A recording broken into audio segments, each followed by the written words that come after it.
नमस्कार, star cinema में आपका स्वागत है और मैं हूं आपके साथ आचार्य वेद प्रकाश। मैंने इससे पहले वाली वीडियो में मां भगवती के प्रथम स्वरूप के बारे में आपको विस्तार से बताया था, जिसमें मैंने आपको तिथियों के बारे में बताया था, किस दिन कौन सा नवरात्र है। साथ ही मैंने सामग्री बताई थी।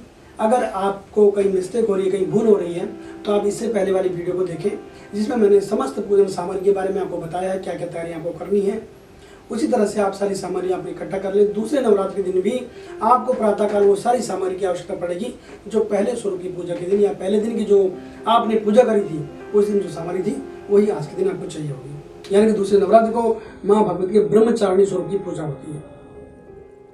दूसरे दिन यानी दूसरे नवरात्र को प्रातःकाल उठ करके स्नान आदि नित्य कर्मों से निवृत्त होकर के पूजा मंडप की आपको सफाई करनी है। यानी कि जो पहले दिन आपने पूजा में जो भी सामग्री चढ़ाई है, अब वो जो फूल पत्ते आदि है उनको आपको हटा देना है और आज नए तरीके से पूजा करने के लिए आपको तैयार हो जाना है। तो सबसे पहले आपको क्या करना है कि पूजा मंडप की सफाई करनी है। उसके बाद अपनी शुद्धि करके आसन ग्रहण करना है। फिर आसन शुद्ध करके अपने मस्तक पर चंदन लगाना है। फिर दीपक जलाएं। अगर दीपक अखंड दीपक जल रहा है तो अच्छी बात है, लेकिन आरती के लिए आप एक नया दीपक तैयार करेंगे। उसके बाद स्वस्ति वाचन, शांति पाठ होगा और इसके पश्चात कार्य की सिद्धि के लिए फिर आपका दैनिक संकल्प होगा। फिर गणेश जी और दुर्गा जी का ध्यान करते हुए अन्य देवी देवताओं का ध्यान और फिर दूध, दही, घी, शहद आदि से स्नान करवाकर वस्त्र आदि उनको दान करना होगा और फिर षोडशोपचार विधि से पूजन करके आरती करनी चाहिए। दिन भर व्रत का आचरण करके शाम को देवी को भोग लगाकर अपने परिवार सहित मां भगवती की पुनः आरती की जानी चाहिए। तत्पश्चात उसके बाद अपना व्रत को खोलना चाहिए। अब हम बात करते हैं कि मां भगवती के इस स्वरूप की पूजा करने से किस फल की प्राप्ति होती है।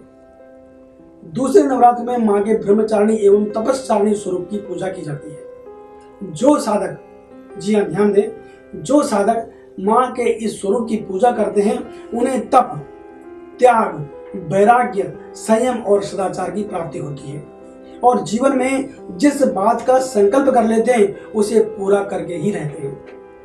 जो मां का स्वरूप, उसके बारे में आपको बताऊं। मां का जो स्वरूप है, मां के स्वरूप में यानी ब्रह्मचारिणी रूप में उनके दाएं हाथ में माला है और बाएं हाथ में कमंडल है। शास्त्रों में बताया गया है कि मां दुर्गा ने पार्वती के रूप में पर्वतराज के यहाँ पुत्री बनकर जन्म लिया और महर्षि नारद के कहने पर अपने जीवन में भगवान महादेव को पति के रूप में पाने के लिए कठोर तपस्या की थी। हजारों वर्षों तक अपनी कठोर तपस्या के कारण ही इनका नाम तपस्चारिणी या ब्रह्मचारिणी पड़ा। अपनी इस तपस्या की अवधि में इन्होंने कई वर्षों तक निराहार रह करके अत्यंत कठिन तप से महादेव को प्रसन्न किया। इसी रूप की पूजा जो है इस दिन यानी कि दूसरे नवरात्रि को की जाती है। तो ये था माँ भगवती के दूसरे स्वरूप के बारे में और मैं फिर अगली वीडियो में आपको बताऊंगा माँ भगवती के तीसरे स्वरूप के बारे में। तो बने रहे हमारे साथ और देखते रहे स्टार चैनल। नमस्कार।